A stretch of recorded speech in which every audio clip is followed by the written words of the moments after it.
How you doing? I'm doing all right.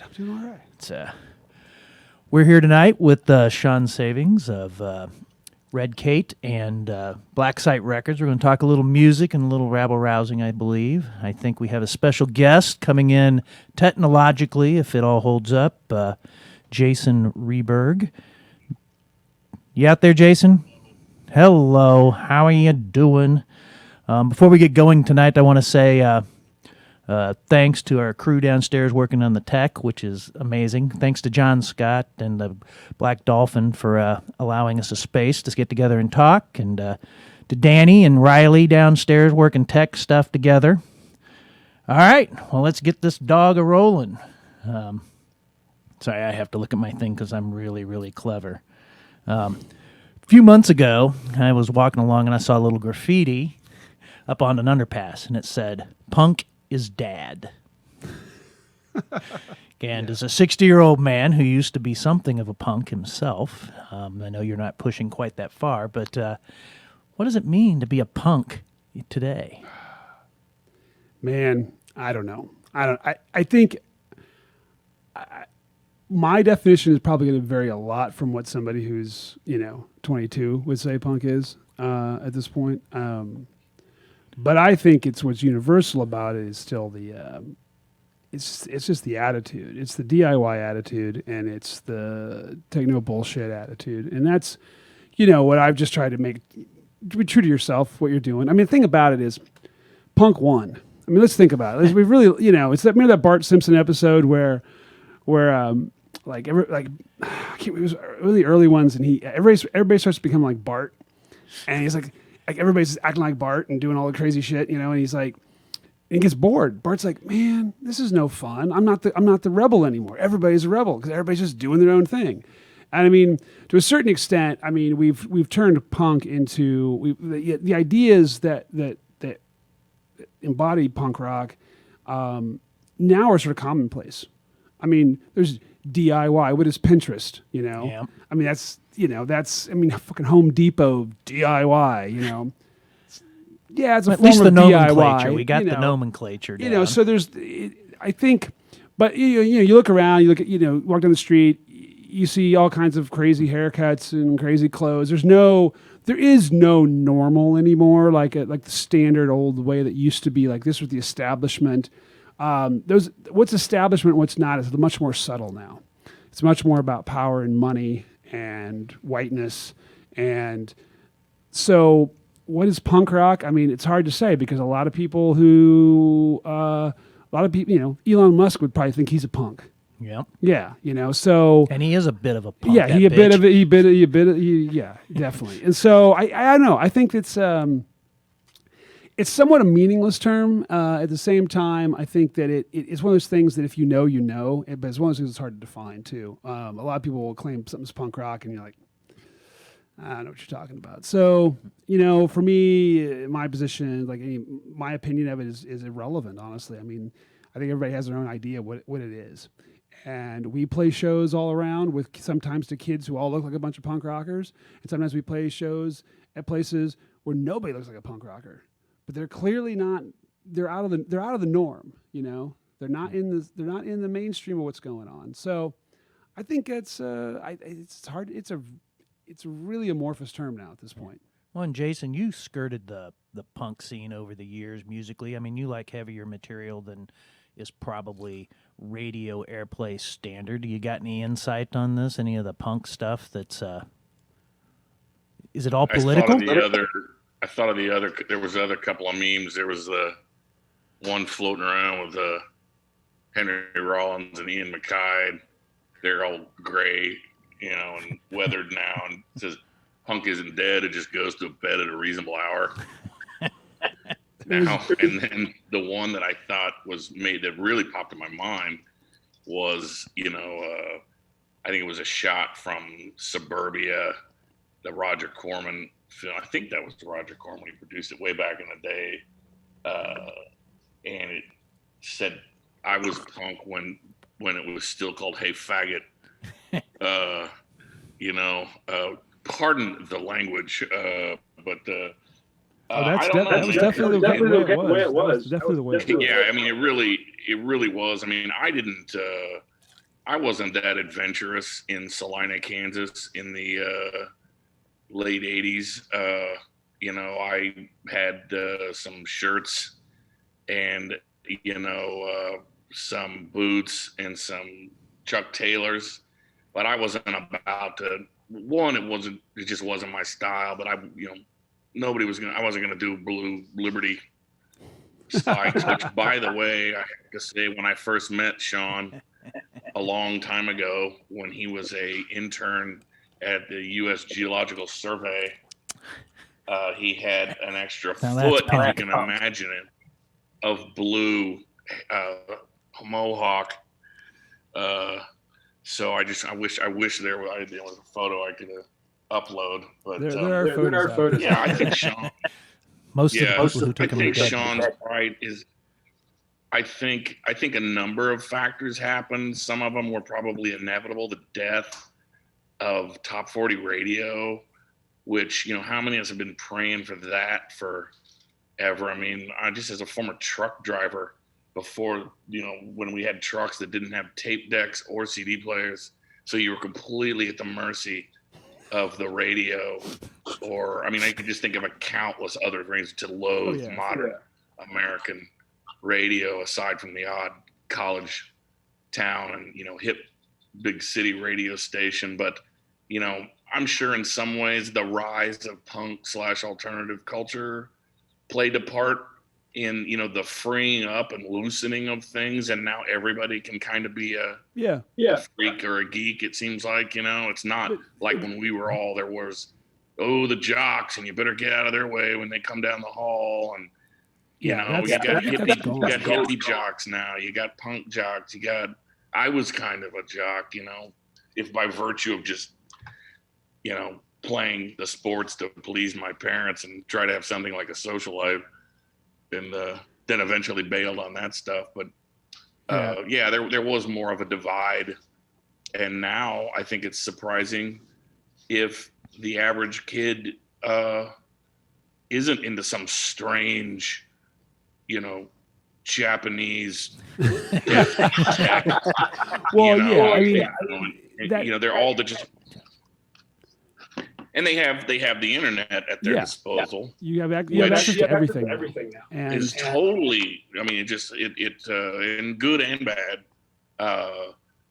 So everything is at everybody's fingertips if you're determined and curious enough. So I don't know what punk means anymore, except maybe it needs to go full circle to, hey faggot, or even before that, what's his name? One of the guitar players out of the MC5, he was in prison during the rise of punk, but his old reputation didn't escape him when he was in the can. And the guys are going, hey man, are you part of this whole punk thing? And it's like, no man, you didn't use that term back then in a prison setting, or even on the outside. I mean, those were fighting words, calling somebody a punk. It's like calling them a little, little weasel or a little bitch or a little, it's got a number of connotations. And so who knows, maybe it needs to go full circle that way. How much of this is politics nowadays? Well, I think because most of your albums that I've come across has the album titles or projecting an ethos of rebellion. Obviously, there was always two sort of branches of punk rock when we were coming up, and one was a more political, socioeconomic, political angle. Like I was attracted to it, and a lot of my friends were, because this is where we thought people were speaking the truth. About things. They were singing about things. They were talking about things that were important. And it was so anti-consumerist, anti-capitalist to a lot of degree. There was another section of punk that comes from just sort of the outcasts and the, kids from broken homes, lots of mental, disorders and things. People with really tough childhoods. And they were just, there was where all the freaks gathered. That was the other side of punk rock, and it was less political. It was just like having fun and trying to find people who were like you, weren't going to judge you for being weird, or, a lot of the gay and trans kids back then, went to punk rock because it was where you could go be, Now, they weren't always accepted as well as they should have been, but they were accepted more there than they were in mainstream society. And I think that punk rock was always really a reactionary force for the most part. And now when it was reaction to the mainstream and the establishment, and now the establishment and the mainstream are like you were talking about, Jason, the top 40 radio. There is no, I mean, there is top 40, but it doesn't oppress everybody like it used to. It's even Spotify streaming playlists, everything. amongst your friends. Everybody can do. My 14-year-old niece is listening to everything from the Kinks to the Damned to the Regrets and Billie Eilish. It's like it's all mixed up. To her, it doesn't mean anything. And we were rebelling against the culture. We were rebelling against the politics. So I think what's only left now is the politics. And I don't know. And I don't know. With the younger DIY scene that's going on, there's a lot of house shows. There's a lot of independent DIY stuff going on. There's all kinds of divisions, like with everything now. When a movement's been around for a long time, it sort of starts to divide up into little tiny segments. And it starts to stovepipe. And you've got all these little subgenres and subcults of punk rock. And they're all aimed a little bit different. To me, I don't really care much about any of that crap. What I want to know is, do you get it? Do you get, like, that we're not in this to make money? Do you get that this is not about being a rock star? Do you get that this is about creating culture and trying to help out other bands on the road? Even if you don't know, you don't think of it in the big terms, like from an academic perspective. You're just thinking about, hey, let's have a good time. Yeah, you're having a good time. You're putting some bands up as they come through town. You're getting them a show. Getting them onto the next show, getting them connected with other people. They're helping you out when you need, it's reciprocity. It's if that's punk rock, then that's what punk rock is anymore. And you get a good, raw night of music, right? And you get a cultural experience that you're gonna get an experience that happens that time. It's live. It was that night. Sometimes it's off the hook, wild and crazy fun. Sometimes like, we played a show that was like, I don't know, this crowd was kind of lame and the sound sucked and you're just kind of like, you're grumpy afterwards. But then the next time you go play someplace in a basement like we did in Springfield, Missouri last month, it's crazy. It's off the hook. And you're like, didn't expect it. And that only happened that one time, that one night, and that's what people are trying to get. And the one thing I have to say I like about the Gen Z kids and stuff, the millennials, is I think there is some truth that they're really looking for experience. They want to experience things. They don't, they're not so wrapped up in material consumerism like I think our Gen X was and the boomers were. And, for those kids who figured this out, they don't care what you look like. They don't care who you fuck. They don't care if you don't fuck. They don't give a shit about any of that stuff. Everybody, they don't care what skin color you have, and they don't care about the musical styles. I mean, I've seen stuff in some of these shows, like that would have, in the early 90s, by the early mid-90s, punk rock had gotten very defined. It was very strict rules. It was very marketable. Very marketable, and then there was a very there was this stuff that was anti the market, but it was also very rules-based. Like you had to you had to look this way, you had to sound this way, or you weren't punk. And now, I mean, you look at the DIY shows that go on in Kansas City, you got everything from rap and hip-hop to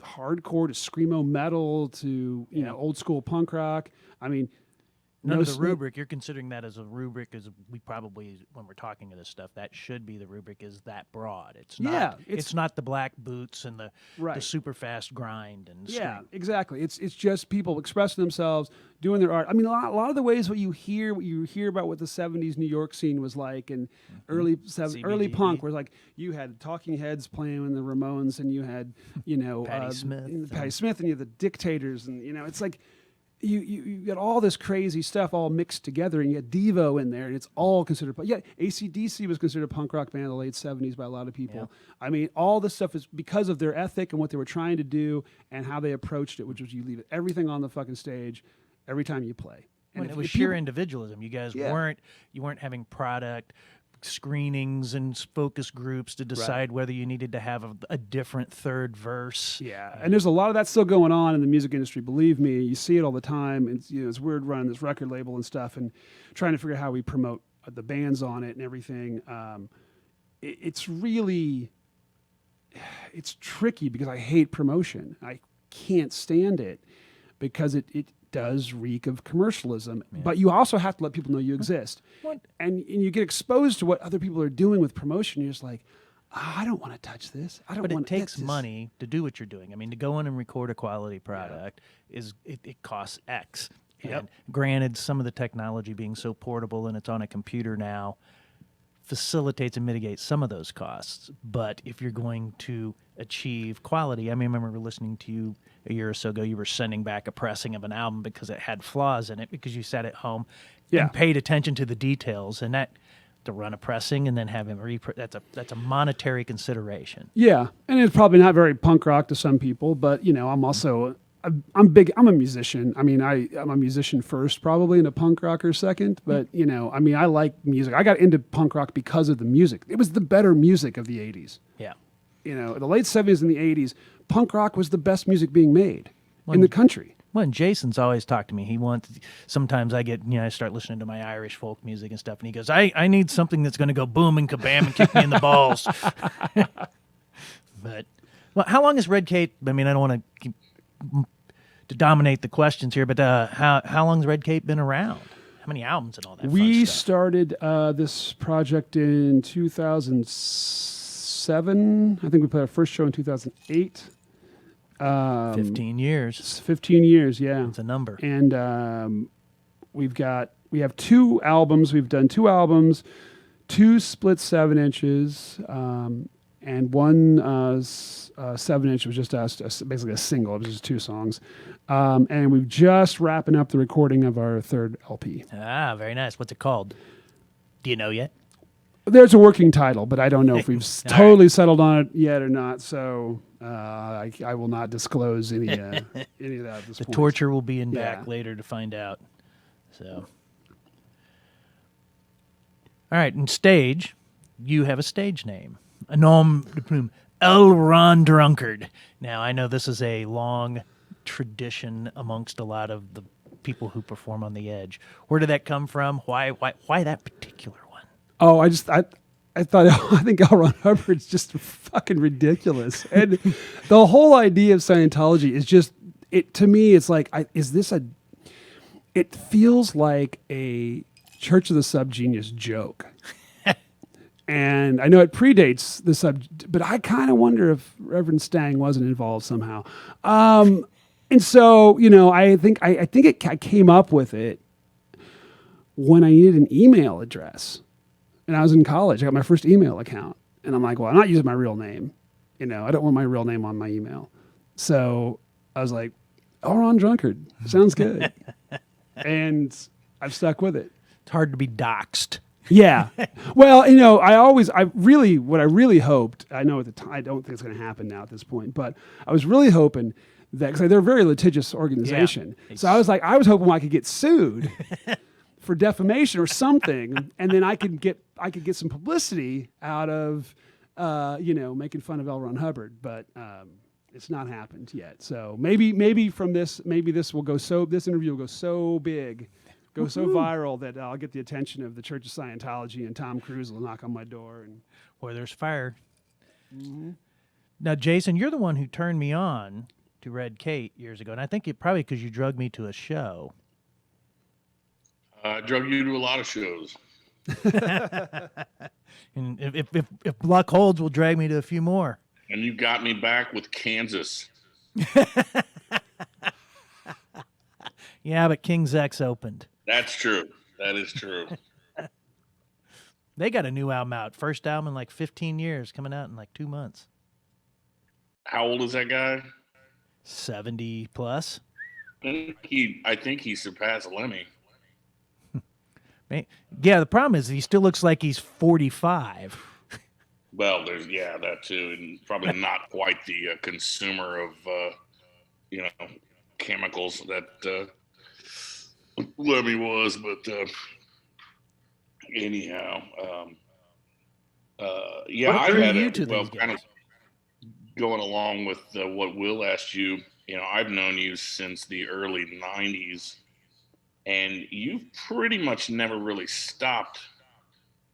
Is that correct, music-wise? yeah, Did you take a break ever? No, not voluntarily. There was I went to school in Lawrence, and my first band was with 2 Mile Death Plunge with Jay Hopley from the Micronauts and Gil Bevell, And I'd never been to band. Well, I'd been in a band in high school that I played with some grad students at KU. We had like one show. That was the first time I ever played with anybody else on bass. Was Skinny D in that band? Who? Skinny D, do you remember? No. He was the lead singer of. That was Slackjaw. Okay. And Two Car Family. I don't know where Even Two Car Family. Wasn't that Two Car Family, his band? That's what it was. I was thinking of Two something. Yeah. And That was Slackjaw. Yeah. So yeah, we did 2 Mile Death Plunge. Then we did with Scott Sperry. We formed Wayback Machine with Shawn Lang and Gil Bavell, and then later Steph Weaver on vocals. And then I graduated, left Lawrence, and foolishly moved to Vegas, thinking I could get a job there for the EPA. Yeah, I would have had better luck. I got the legs for it, and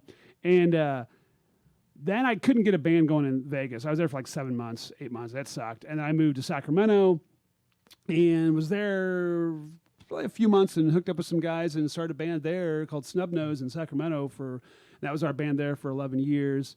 And then when I moved back to Kansas City, hooked up with Scott Sperry again and started this band. And then we've been through, a few guitar players at this point, but Andy Whalen and myself have been the 2 core members of Red Kate since the beginning. And you guys are longer here. Who all's in Red Kate? So What's the lineup? Yeah, so Shawn Hammondtree is on rhythm guitar, and he's been around a few. He's been around for a while. Yeah, he was in Blackwater, American Catastrophe. Yeah. Then Chris Kinsley is our newest member. He took over Dez's spot here. Well, the pandemic, I guess it was 2 years ago, technically. Because everything shut down the weekend. Was supposed to be Dez's last show with us. Was the weekend everything shut down, so he never got to have his last show with us. So Chris Kinsley, he plays also an arson class here in Kansas City, and he's been in a number of bands. St. Dallas and the Sinners, and I'm trying to think of other bands he's been in. Because he was in Springfield and from Columbia, he's been all over the area. But he's our newest member right now, and it's working out great, having a good time. He's on most of this new record. But we've got some of these songs on the new record are actually old enough that they have Brad on them actually, and Brad's been out of the band since 5 or 6 years. But there are a couple of songs that we've had in the tank that we just didn't use for anything, and they're good songs and we still like them, so we just remixed them and put them on this record. There's this quote from Annie DeFranco that I like to talk about. She's talking about back when they were recording records. Then let's see if I can get this right. I'll have to read it to get it done. Says a record used to be a record of people making music in a room. Now you guys have done several records. You listed those, but I always think of you all as a live act. I mean, the energy's there. It's always hard to capture energy in a recording and a set thing. So, which do you prefer, live or Memorex? Live. I mean, it's like heart and head. The studio is like the academic exercise. Can we translate this song onto a recording and still make it interesting to listen to? And then live is, you still have to play it well, but you're also got to there's an energy, because there's all this, it's the recording is obviously static. There's no reaction to it. Yep. Your only reaction is you. You get to react to yourself. Like, you listen to the recordings, you listen to the takes. Do I like this? Do I not like this? When you're playing live, your only feedback really is the audience. And because you're playing, but you never perceive what you're playing live at the time the same way. Like, if you ever hear live recordings of yourself, you're like, oh God, that was way too fast, or that was way too slow, or holy shit, were we out of tune? That was terrible, or that was awesome. But you don't really necessarily know when you're in the moment. You might think it sounds great and it's terrible. You might think it sounds terrible and it sounds great. So your only feedback is with the audience, and that is unique every time. And sometimes it's awesome, and sometimes it's terrible. And when it's awesome, there's nothing, you can't replace that. There's nothing else you can do. That's a one-off thing. So maybe you're chasing a high or something every time. And why do we keep doing this? Why do we keep going out and driving a 30-year-old van with no air conditioning halfway across the Midwest to play for 45 minutes to 50 or 60 people who may or may not care to make a couple $100? Well, there's chemistry between you and the audience, which is Yeah. very important. And then there's chemistry between you guys on stage. That's Oh, definitely. the Yeah. fun. I mean, and that's watching. when it's fun. Yeah, that what I we've get these moments. I always call it the machine. The machine's firing on all cylinders, and you just know it. You get to the point we're like when we're just tight, and it's all just coming together. And I'm not thinking. I don't have to think about any of the songs. It's all on autopilot, and it's just all you can just basically put everything into the expression because the hands and the mouth are all going to do what they're supposed to do without having to think about it. And when I can get to that point because I can hear everything well, that's what you're trying to shoot for. And I think that comes across I think audiences pick up on that. you know? Is that which chicken or the egg? Which is first? Does the audience reaction drive that, or do you guys click and drive an audience's reaction? It can go both ways. Yeah. It can go both ways. I mean, there are times when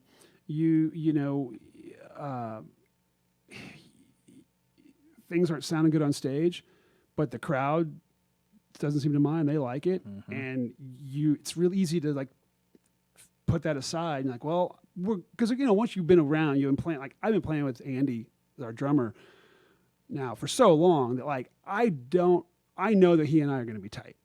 And as long as I know that we can hear each other well enough, everything else is going to come together. And I trust my guitar players. I know they're there whether I can hear them well or not.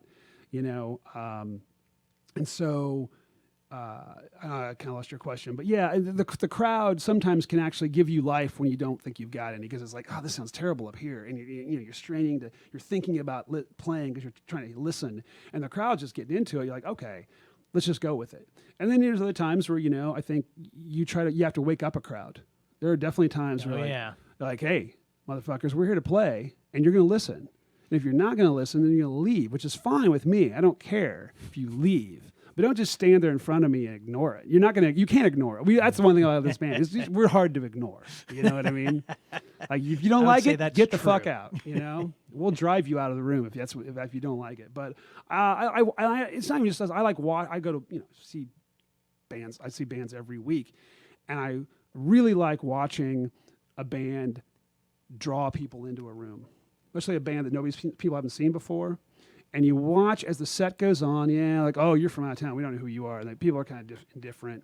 But then people just keep coming in, and they keep coming in, and they don't leave.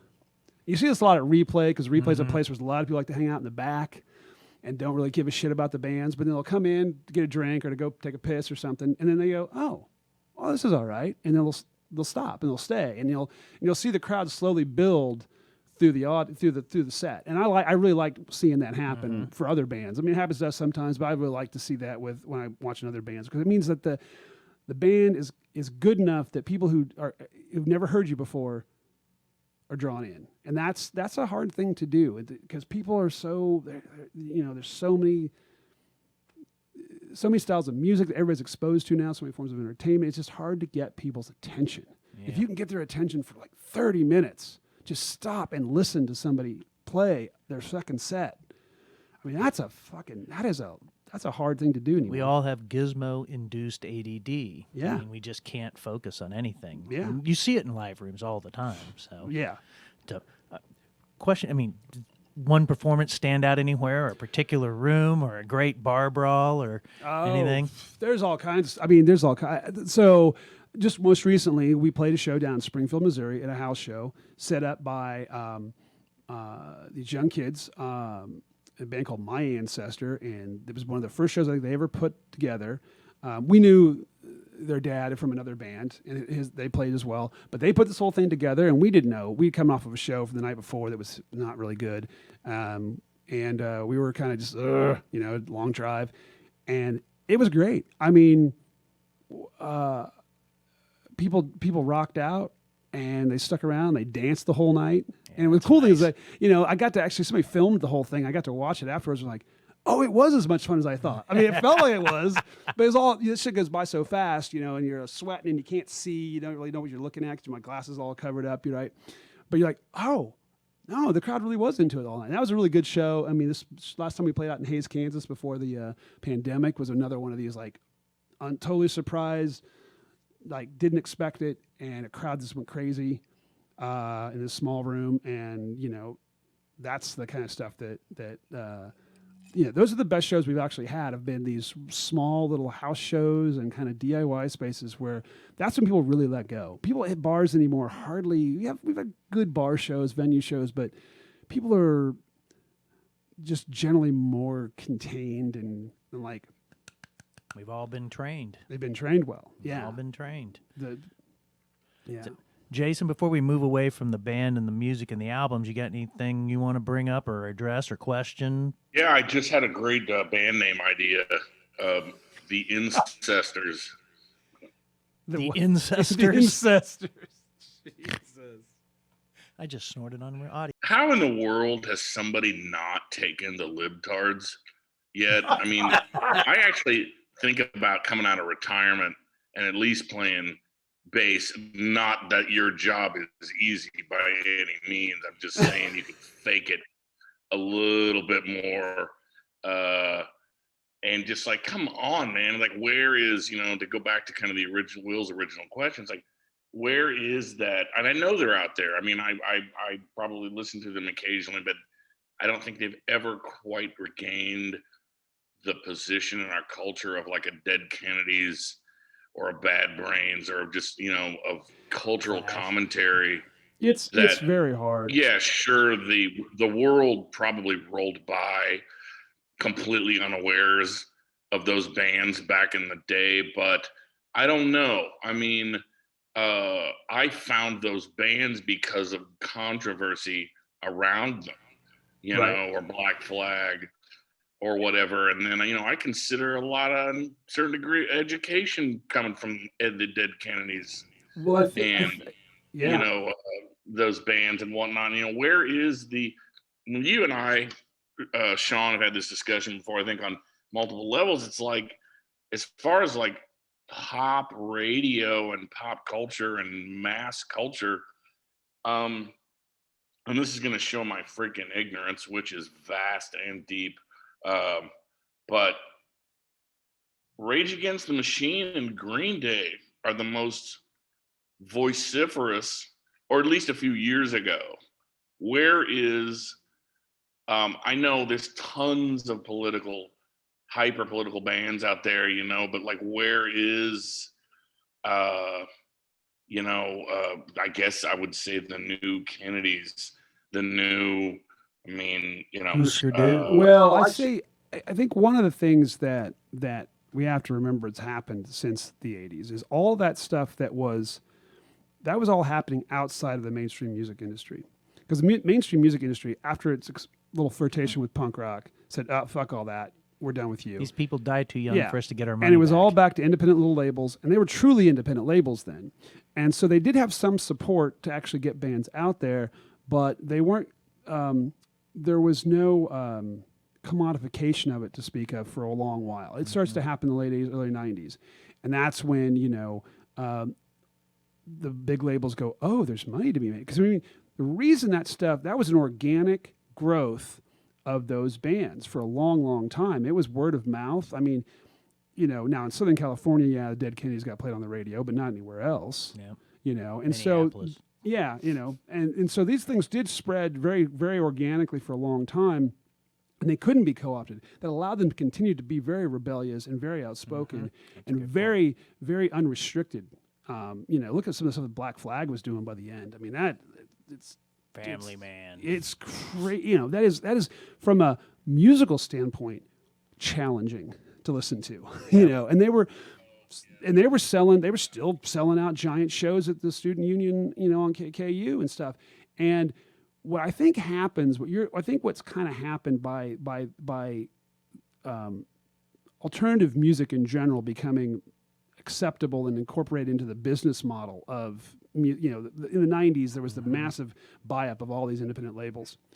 And so you get a lot of pastiche of rebellion and punk rock, and it's not really there. The bands themselves might still be that way, but they're foolishly signed these contracts, and they get tied into these.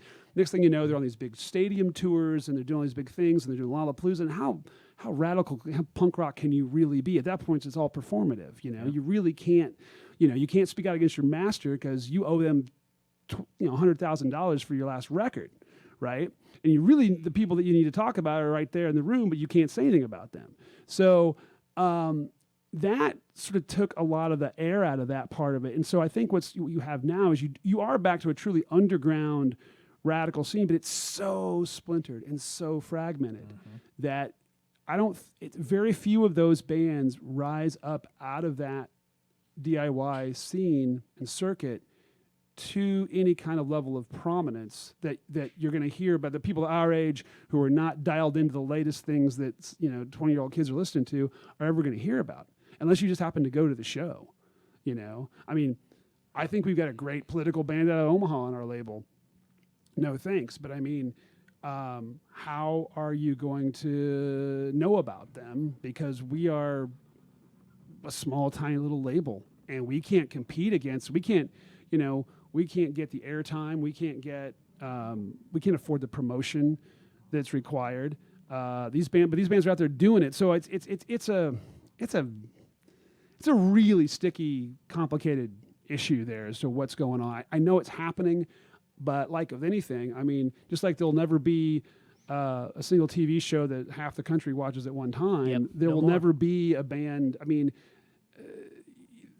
outside of your Taylor Swifts and Adeles, I mean, they're talking about there never being another platinum record ever made.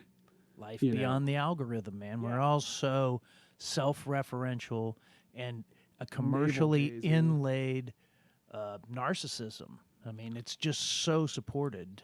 You only hear what the algorithm thinks you would like, and what people who listen to what you thought you would like also would like. It's so hard to step outside of it. Right. And so that is the worst. That's the thing I tell people all the time is like, if you're looking for music, you got to go to the shows. Yep. Because you're not going to find it otherwise. You're not going to hear it on the radio because there is no radio anymore to speak of for this stuff. There's KKFI. They're doing what they can, but they're trying to cover like everything from Tejano music to speed metal, and you can't get it all in hip hop. And you've got the Bridge, which is doing its they call AAA radio, and it's got its own little narrow bandwidth of what things can sound like, and it's how do you get exposed to stuff? There's a million there's a million things come at you at once, and you can't focus on any of it. Well, and this is a good segue. I mean, a couple of years ago now, you did one of the crazy ass things I've ever heard anybody do, and you started a record label. Yeah. What possessed you? What's it called? What possessed you? I mean, it's one of the ways you mitigate what we're just talking about is you're helping other people discover things that they wouldn't have discovered elsewise. So yeah, it's good. Yeah, I didn't think about that, but that is what we were trying to do. What's the label called? Black Site, and .org. Black site. We couldn't get plenty. Black Site was taken even like 7 years ago as something. Although we couldn't get the domain, so we had to get Black Site. And I was like, oh, I can get a .org. Fuck yeah, I'll take a .org. We are a cooperative record label. What's that mean? Well, it means that we're not a business. I mean, that's the main thing. We are not a business. We are not for profit. So what we are is we're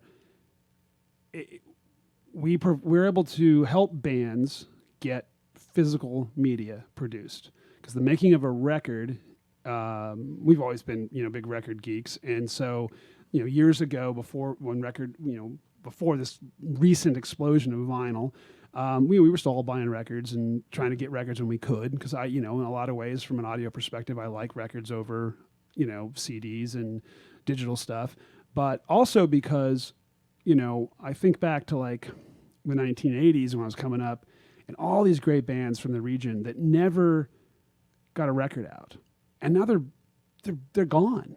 I mean, their stuff is like somebody in the band's got the half-inch reel masters somewhere. But if you never bother to transfer them to digital, they're not online anymore. They don't get up onto Bandcamp. I mean, you're not going to find. And even if they did, how would you ever find it, right? But when you go into a record store and you can flip them through used records, and like I'm buying records that are 50, 60 years old, then buying records from the 80s, I'm buying from the 70s.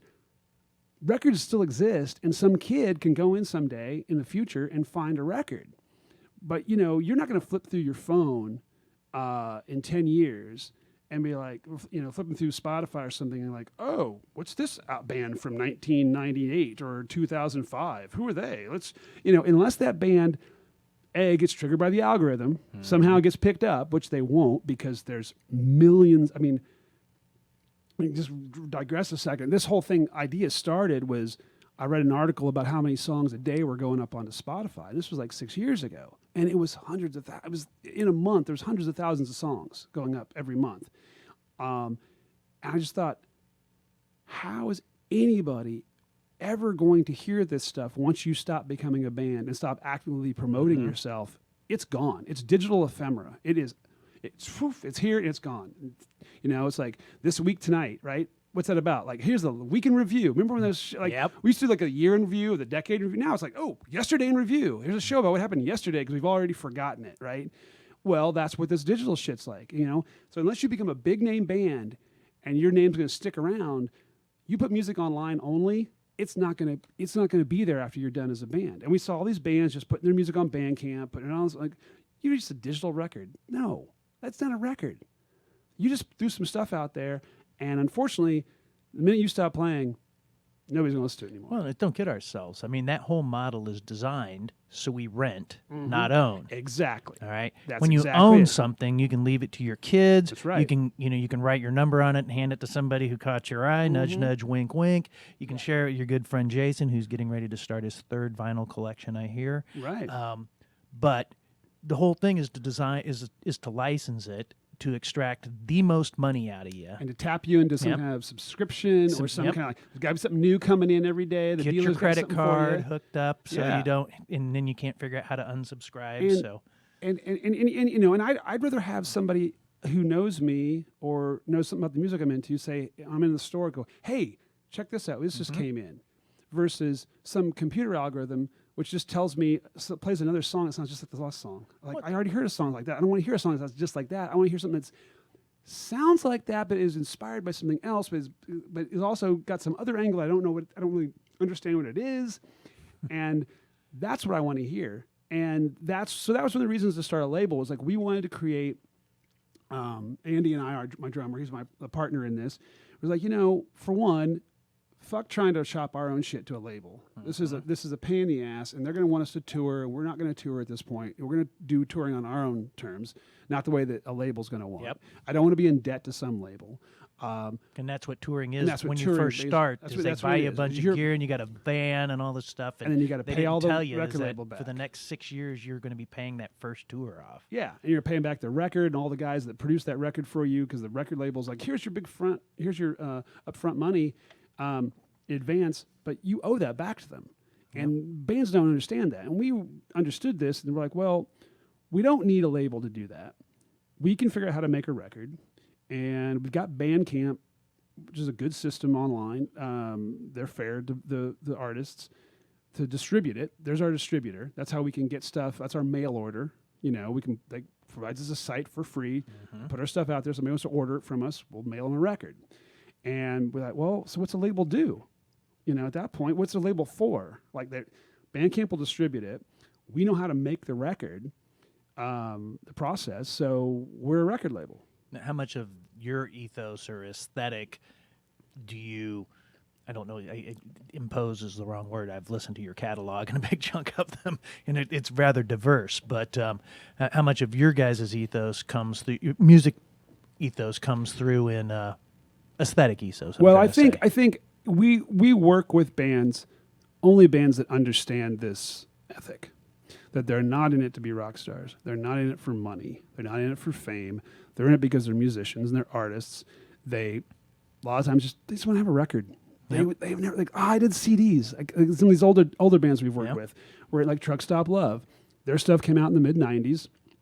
They were good album you guys damn put good out, stuff too. that they did too. But they didn't make records then. They were only a CD band. These guys are record geeks, and they're like, man, we don't even have a record of our own band. And so they said, so when they came to us, and so they wanted to do that, we're like, yeah, we'll jump all over that.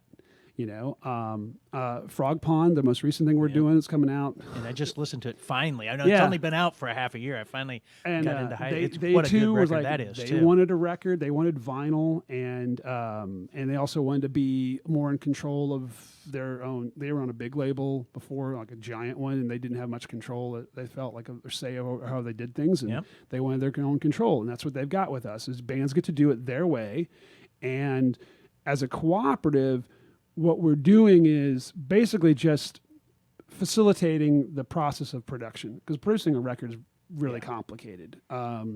You've got to deal with the guy that cuts the masters. You got to have the plating set up. You got to have the pressing plant. You got to have the printing, and that's it's old school Covers, manufacturing. yeah. The printing of the covers is old school manufacturing. That's why we're now in a case we're in now because of the pandemic and all these delays on records, is because this isn't just sending off some digital files and they stamp out some CDs for you 2 weeks later. You got them in your mailbox. Post them up the stream. Yeah, this is like you've got dozens of people in the supply chain involved from beginning to end. They all have to work together, and they have to be able to work with each other because things get screwed up, and then you have to go back, and it costs everybody money. And you got to have people that trust each other. So the guy that cuts the record has to trust the guy who's doing the plating, because there's interactions there that can cause problems, and the guys doing the plating have to trust the plant, because any one of those people can screw up the previous guy's stuff, and they have to redo it. And so it took us a while to get that relationship set up, and we now have we think a pretty good setup with that. But that's complicated stuff that bands don't want to deal with. They don't know how to do it, and we were also seeing these records coming out years ago that were they sounded terrible. Like, because you can really screw up the sound of a recording if you don't master it right for vinyl. It's a special process, and you have to have people who are skilled enough to do it. And a lot of bands just didn't know that. They just like, oh, we sent my files off, and they cut the record. Sounds fine. Like, no, the digital sounds better. And I didn't want a record where the digital sounded better than the record. I wanted a record that the record sounded better than the digital, and that takes some knowledge. And so we just trained ourselves on how to the steps, and then worked with the people to find the people who would do it, plus who's going to work with 300, 500 unit runs. Yeah. That's the hard deal. It's boutique, and we're very small. One of the reasons, other than I asked Jason to join us for this thing, was that and he introduced me to your music, and he understands music, and he, like you and I both, probably spent a big chunk of our youth standing in record stores on Saturday afternoon, thumbing in the boxes, looking for something new that caught our eye. But Jason's a publisher of poetry, very boutique runs and stuff like that too. But Jason, any of this stuff ringing bell with you or apply? Oh yeah. No, it's not that wildly different from the publishing world. I mean, just part of my job is to assure and keep the artists calm, and as Good luck. They don't need to know of the jagged rocks of the publishing and printing world. Just keep them in kind of a nice, warm, safe, dry place, and only coolly explain to them how the process works. And I'm sounding like a condescending jerk, but I kind of am sometimes. So no, but I mean I think that's what attracts me to you. What you guys are doing at Prospero's with the publishing house and all that stuff is that it's the same. It's the same kind of ethic. Same kind of ethos. Is you're there to facilitate the artist's work. The artists are first, and the rest of it is like, we just know how to do this. So why not share the information so you don't have to relearn it all? Yep. I mean, that's Well, it's distracting. I mean, once you get into it, it really takes away if in particularly younger artists, but there's a certain mindset of folks that I'm focused on doing this thing, and it pulls you out of the zone in which you're working on your creativity. You have to come out here and do business, and I'm just telling you, it sucks for most people. So, yeah. Well, I mean, in economics, there's this term called velocity of money. Right. And it's about how many times a single dollar bill can be respent over a given unit of time. So hopefully you guys are creating a velocity of the tactile. Right. Yeah. I mean, I think we've got, I would hope, like, I don't see, which is what's good so far, is I don't see our records showing up used. Now I've seen a couple of Red Kate records show up used. That was the first time you see your own record and you're like, oh, well, whatever, you know. But that's the idea. We're going to put out a high quality product that people are going to hang on to, and if they sell off their record collection, that's fine. But then it's also going to catch somebody's attention. The artwork's going to get like, oh, what's this? You know, and it might be in some other town, you know, 3 states away where we played or one of our other bands played. But it's an object that's going to stick around. And some of them will eventually get lost and destroyed. But 20 years from now, I would bet you that 75% of all the products we made, if they left the basement, you know, got out, if we sold them, that's the key. If the band actually got rid of them, that the ones that left the house will still be out there. They'll still be around. And so some kid 20 years from now could be thumbing through a bin of used records and go, what's this? Yep. And check it out and go, wow, this is awesome. And that's my goal is that. There's a partnership that exists too in a tactile, particularly a record, but in CDs too. Let's don't kid ourselves. It's totally lost in streaming. Is that, you know, the New York school was about mashing up the various different art forms into a whole of a new thing that was bigger. And I mean, I miss liner notes and lyric sheets. I mean, I sit here and I go, how come I remember the lyric to this Jethro Tull song?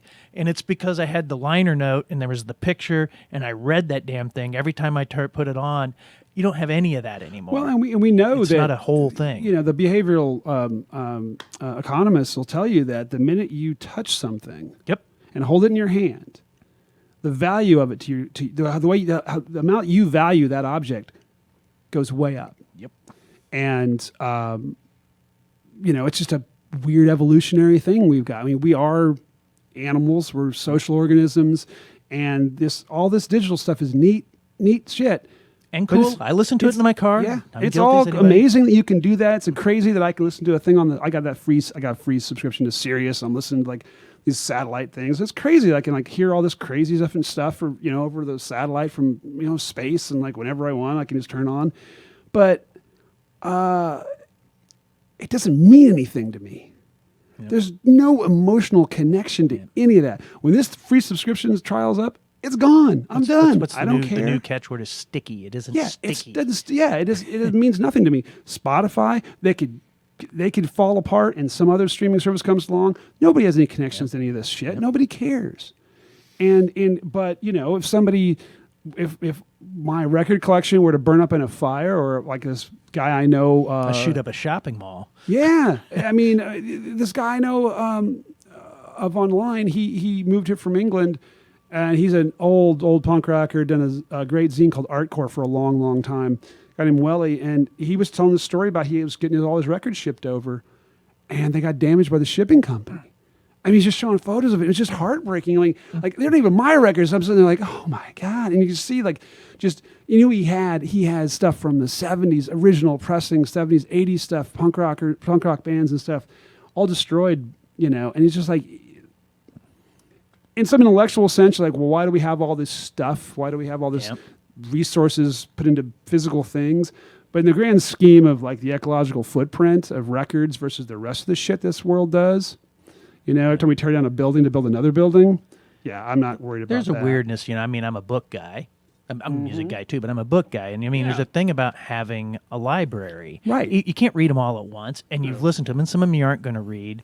And there's an aspirational sense of it. I go into somebody's house, I look at their record collection of that. And they may not even know what they have, but all of a sudden you know who they want in their own head to be or project. I bought this record because I think I would like to listen to it. Maybe I didn't get to it, but you look at somebody's book, you look at their bookshelf, and you look at their record collection, you're like, all right, I like this. I got something about this. Well, do you remember when like the iPods first started coming around, and people were like actually look at each other's iPods? It was the funniest thing to see. And I thought it was so weird because I'm a late adopter of technology. I thought it was so strange that people would like, oh, well, let me see your iPod. Let me see your music list. And they'd sit there and scroll through. You'd hand your iPod to somebody and they'd scroll through your music list and go, oh, yeah. I thought, that's such an odd thing to do.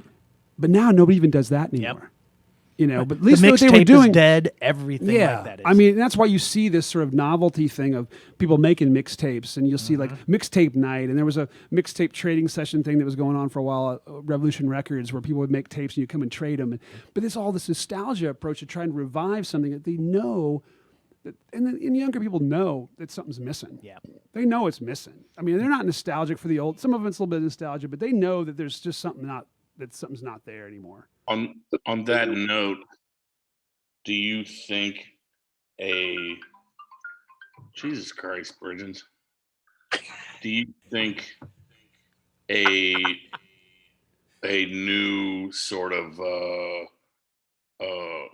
rebellion against, if not the technology, then a resurgence of, I mean, you've been doing this long enough, and the three of us have been around long enough to, be able to go, well, things were kind of different then. I saw a monthly calendar for the Bottleneck from like 1992 I found in some files of mine, and I about wept. Yeah, I mean, It's crazy. I don't, and at the time, I'm sure I wasn't even appreciative enough, but it was still like, oh, Uncle Tupelo, Tuesday night, Sin City, whatever night, and bands that were on the road, man. And it's like, and you remember Monday night, open mic night at the Bottleneck, and I'm just like, is that gone? I wonder. Well, the reason, but think about the reason that existed, because there was only the Bottleneck. Yeah. Maybe also the Outhouse for a while, but what happens, you can see, I think if the replay made printed calendars that we could share, you'd see those in the mid 90s still there as well. But now what's happening is, look at Kansas City. Even with the closing of venues, we've still got, half a dozen above ground venues. And then we've got, at any given time, 2 to 3 or 4 operating DIY underground venues that pop up like mushrooms and then disappear, and then one-off event spaces. So the problem is there's no way to collect. It's the fragmentation that makes us think that nothing's Lack happening. of gatekeeping. Yeah, and that's a good thing because it lets things happen. But at the same time, it also makes you think nothing's happening because you can't see it all. You can't see. You can only see this tiny piece of it because you don't. And I have this problem all the time. I still have this trouble now. Is like keeping up with what's the latest DIY house scene place that I can go see a show. And where is it? And how? Oh, it's already. By the time I find out about it, it's gone. Because I'm 52 years old. I'm not. Yeah, I spend a huge amount of my bandwidth. My son will laugh at me at this, but I spend a huge amount of my bandwidth trying to hear new stuff. Yeah. Just to hear new stuff. And You have you to need a try. few people, and I'm not just randomly doing it, though. Again, that we're in the year of the algorithms, but so I can get things that are similarly pushed towards me. But listening to people that are my friends, that like you guys will mention, Jason will mention a band, you'll mention a band. And it's like, I'm going to go check them out, and I go check it out, and it's a huge bandwidth now of my adult time being awake as I'm trying to find new stuff that's good. Yeah. So, And it gets 'cause there's harder. no gatekeeper. Yeah, and it gets harder to do because, how many? If you don't have kids, you don't even know younger people. If you have kids, you've got a little advantage. 'Cause If you your pay kids- attention to if you them. pay attention to them, because they're into stuff. Like I fortunately have nieces, and so I took my 14-year-old niece to St. Louis to see her favorite band a couple months ago, and it was a good time. I was like, this is an all right band, and they're like, 20, 21-year-old kids in this band, and they bounce around like they got springs in their knees, and I like most of the songs pretty well, and they play rock and roll. They got guitars, and I'm like, I can relate to this, but it's hard to do. Because you can't only listen to so much. Like how much new music? This is another thing that when we were putting the label together, I was just thinking about the Spotify stuff. Is like you can only consume so much new information a week, right? Like think about how many times you go to the record store and you bought too many records, and like they sit, you realize, oh shit, I've had these records for 4 months and didn't listen to them because I bought like 20 records at one time. You can only listen to so much new stuff at a time. And the way that the algorithms work is they're shoving shit you Like They are. every day there's new music, new music, new music, new music, new music. And you're like, it's drinking from a fire hose. You can't do it.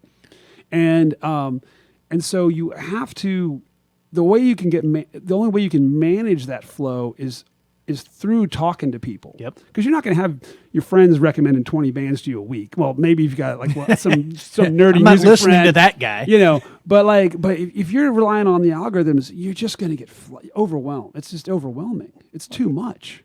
When that's a really important part about all the stuff we're talking about is what it does, the connectivity it forms, the what it reveals about our tastes reveals something about us. Right. What turns out, and we're attracted to friends. It's an old C.S. Lewis quote. It's not really about agreeing on what the answers are; it's agreeing on what the questions are. Yes. But we listen to these music, and I still remember the night that I was at Reberg's house, and he locked the doors because I was trying to get out, and he made me listen to Metallica. And by the end of the evening, I was like going, okay, it was the Black Album. It's like, okay, this shit's got a thing, and I got it. And not only did I get it, I got a little bit of a picture of my friend because of it. I mean, the sociality of sharing music, both live and in recorded formats, is invaluable. It's as fundamental as fire. Yeah. I mean, we were playing music before we were talking to each other. Beating the drums. Yeah, we were beating on sticks and rocks and drums, anything that made noise, and dancing before we actually. I mean, that was the original form of communication. Yeah. Got us And- laid too, which is God bless it. Which is and so it's a much and that you're the digital thing has all the advantages are you can listen to something before you buy it. That's great. You don't buy records that you hate. But you don't buy it. You don't buy it. I don't have to buy something and go, oh, there's only one good song on this record? Shit. And you can find anything in the world. Somebody turns you on something you can't find it in your record store, you can go and you can search for any time period, they've recorded history basically, and anywhere in the world and find the music and listen to it, which is also great. But what it does not do is it makes it a totally solo experience. Yeah. And music is a communal experience. And that's why the live show is, going back to what we were talking about earlier, the live show is everything, because the live show that's that communal experience that says, man, I'm going to get out of here alive. That live show is that's the primal tribal shit, man. Yeah, That's the blood flowing in your it's veins. being in a man. cave and there's a fire and it's just like there ain't nothing, that is as real as it gets. Right. We've been talking a long time. We can talk a lot longer, and we probably will when we're done. But there was a couple of things.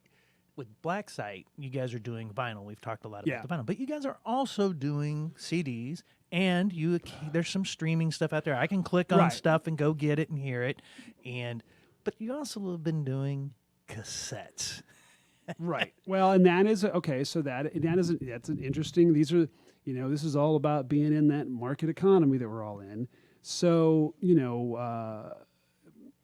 years ago, you may have heard that that cassettes were back and kids were listening to cassettes, and you see these articles pop up with all these excuses as to why. Well, we have older cars, we're poor, and we have older cars that only have tape players. And I was like, that's bullshit. Tape players haven't After been in cars. Obama, they took all those cars and dunked them. Yeah, exactly. What are you talking about? Like that, I've got cars that are older than yours and they don't have tape players in them. No, it was an issue. It was even back when we made our first record, when Red Kate made our first record in 2013, there were issues with the delay, the time it takes to make a record. Even when everything works smoothly and the system wasn't overloaded with demand, it was still a 4 to 6 month process. And it was expensive because the upfront costs, the base rate cost to make a record when you do mastering and plating and everything else, you better make at least 300 to 500 units. Because otherwise, they're going to cost $20 like a piece. break even. That's just to get the cost down to like $8 a unit, right? Well, cassettes, kids start realizing, wait a minute, there's still a cassette place down in Springfield, Missouri. Their turnaround time's like 2 to 3 weeks. You can do 100 cassettes. And that's the real reason everybody started doing cassettes. It had nothing to do with all this other nostalgia bullshit, because the cassette is a terrible format. It's the worst of all the formats. The cassette players are the most complicated. it's easy to get turntable back working again. A cassette deck to get to sound, even a bad one to sound decent. I mean, to get them fixed and working. I mean, it's like, no, stop with all the excuses. The reason kids started making cassettes again was because you could get them back in 2 weeks, and then you could spend $300 and have 100 cassettes to go on tour, and you could sell them for $5 or $6, $7 and make some money. And records, most bands didn't have the resources. Punk bands didn't have the resources to put together $3,000 to put out 500 or 300 or 500 records. And so for us, it was like, well, okay, as a cooperative, we don't have any capital. We're not funded by any venture capitalists or even our own bank accounts, really. The bands ultimately will have to pay for all the records that they do. But with what we know, that some bands are brand new, early young kids, like, well, we can't afford to do a record for them. They can't afford a record, but we could do cassettes because cassettes are cheap and inexpensive. They're inexpensive. And so for new bands, as a way to get them something, they could have a product. They could have something they could sell, like a tangible thing they could give to people. It's, and it was cool. Everybody kids were into cassettes. We're like, yeah, this is something we can do. And also, it really came about because of Andy, my drummer in Red Kate and partner in Black Site. He had been in a number of bands before he came to this band, with people who went on to do all kinds of great things. And one of them was a guy named Barker G, and he had gone to a number of different great, awesome bands. Neon Piss is a fantastic band. He killed himself several years ago. And so Andy had the idea that he wanted to do it was called the Barker G Memorial Scholarship thing. And so we're just basically putting out cassettes for bands, and this is some of these bands. We front the money. We get donations and stuff for people to help us put these tapes out for bands, and so we've done like 3 or 4 of those, I think, so far. We basically focus those on like new young bands, young kids, 18, 19 years old. They don't have even full-time jobs yet to even support their own music habits. So, like most of the bands we work with are like, yeah, they can all afford to put a record out if they want to pool the resources, and we plan it out and we do the pre-sales. Yeah, dude, we're going to pay for this record within 6 months after it comes out. It's all taken care of. We have it figured out. But, when you're 18, 19 years old, boy, you're barely scraping together to get rent. So the idea of putting a record out is like, who's got money for that? You said you guys have done 3 or 4 of these now? I'm trying to remember exactly where we're at on that, because we've done some cassettes that were not part of that. So I think we've done 3 so far of the scholarship. Of the scholarship ones, yeah. And is there a place on Black Site where people could donate to Venmo or something and kick in a kitty to help some new folks get something tactile? We don't at the moment. We've thought about trying to do that. But it gets into that whole question of like, is this taxable? Getting the law involved, or we try to keep everything, handshake agreement. I know.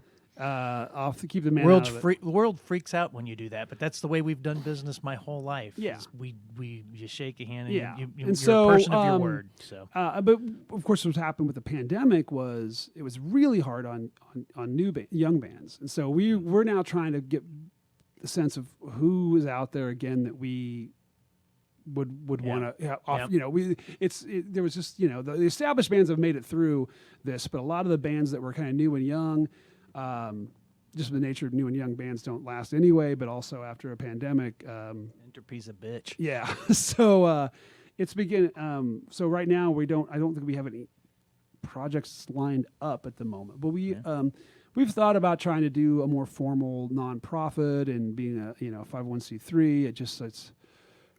It's like, who wants to take on the second job? Yeah. No, I know.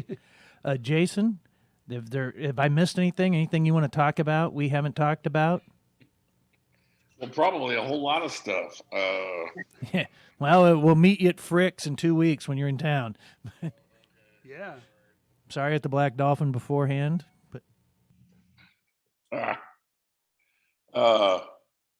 Yeah, I got one that, it's somewhere along the lines of, what were your major influences and blah, blah, blah, but more, I think, specifically, what made you finally go, I can do this. I want to do this, and maybe physically alter your appearance, as was the punk rock way back in the day. Can you think of somebody that just went like, okay, it's like I've been entertaining the idea, but now it's like on.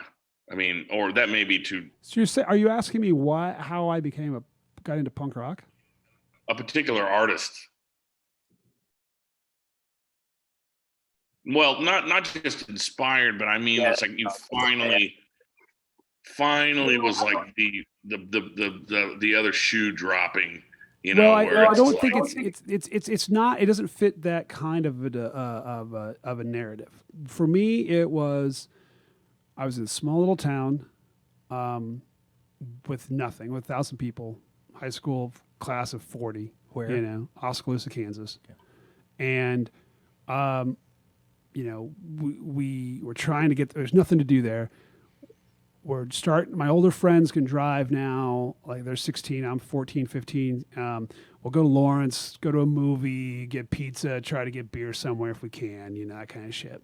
And one day we go into Liberty Hall, because we knew Liberty Hall at this place we could rent videos, and we were starting to we were watching, get into Monty Python and all, the shit the kids did at that time. And so that's where you could get that stuff, because you couldn't get it at Blockbuster or wherever the fuck was the right mainstream store at the time. And we're in there one day, and the person working there is like, I think it might have been Doug Redding. I can't confirm this. I think it might have been. He doesn't know this, but if he ever sees this, he's like, "Oh, there's a show at the Outhouse," and we're like, "You should go check this out." And we're like, "What? I've heard of this place. I think it'd been in the newspaper or something recently for some reason." Busted. And we said, "Okay, fine." So we all took a carload of kids. Three of us went down there. And it was Fishbone and NOTA, and my mind was fucking blown. I was there, and I was just like, whoa. And it all came together. Just like that. Like, this is real. This is not driving around the square, cruising, fucking trying to avoid the fucking local town cop, trying to fucking get the girl that you've known since first grade to make out with you. She's not interested. And the girl from the town over, you can't make out with her because the guys in that town will beat you up. It's like, fuck this stupid life of living in Jefferson County. And like, this is the place to be. Let's go to fucking shows. And so I went down the show after that, got rip-roaringly wasted. And of all people, Tad Kepley, and I know that's speaking the devil's name, like he I won't say it more than once. I was fucking wasted. I was throwing up by the dumpster. He's like, "Hey man, come with me." He gives me a car, starts giving me Sprite. Some girls were sitting in the back seat. They kept talking to me. "You're gonna be all right." And I'm like, "Okay." I had no idea who these people were. Never met them. And they fucking took care of me until my friends found me later, and they took my ass home. And I was just like, this is the place to be. And that was like my second show. So my third show was like, all right, I'm ready to go. And then I started going by myself pretty much. My friends were like, I don't know what this is about, but I was going all the time. And so there's no person, I didn't know fuck all about punk rock at that time. I mean, I'd heard about the Sex Pistols. I think around then I'd figured out where KJHK was. I could barely pick it up, but I didn't know what I was listening to. Didn't know what any of it was. So yeah, that was how I didn't have an older sibling. I had no guide or anything. It was just all like jump in and swim around, see what you hit. And so that's how it started for me, quickly the ethic I really got into I started coming across people who were talking about things the way I felt things were. Like, "Oh, you're expressing this shit that I can't put into words, that I see." It's, I'm at school every day seeing bullshit that I fucking call out, but everybody looks at me like you're a weirdo. Like, no, school spirit's fucked up. Why should I do this just because? Give me a reason. Nobody could give me a reason for anything. And I was like trying to find answers and reasons for things, and everybody just accepted things blindly. And punk rock was like, no, we're not going to accept things blindly. You're going to question why things are the way they are. And that was, to me, what it was about. It was like always questioning what you're doing at any given time. I try to keep doing that now. And that's with Black Site. We're like, well, the whole music industry is fucked up broken. From the live venue situations to the producing records to record labels, how can we change it and make it work for musicians? And by having a cooperative that's nonprofit, that we're trying to build, we built a network. We have bands from Minneapolis to Tulsa, Manhattan, Kansas. We're able to connect bands with shows and places to play and build the network. The old way that the book your own fucking life and our band could be your life and all that shit from the early 80s with those guys, the Minutemen and Black Flag and Dead Kennedys were all doing and Minor Threat were doing was, but we have the internet now, which is, that's the one thing about the internet that I say is nicer. I don't have to worry about trying to find a payphone to call the promoter in the town you're going to. Like, where's the fucking place? How do I get to this fucking place? There's the show, So yeah, I mean, it's all that same. That's the line. That's the line of connectivity back to when it started. Shawn Savings, thank you for giving us a little bit of time. Thank you. Jason Reberg, thank you for dealing with the technological brilliance of us all having to talk to each other halfway across the country. And particularly thank you to John Scott and the Dolphin for providing an absolutely brilliant place, guys. This place is a center of jazz as it's supposed to be. Please come down and listen to some jazz down here. Also, thank you for these great beers. Thank you to Danny and Riley for working through the technical stuff downstairs and behind thing. This is the Orphanage. You will be able to find us 3 times a year in print. This will also be online in video. Check us in. Check out Red Kate. Check out the Black Site. Check out the Dolphin. Thank you all. Good night.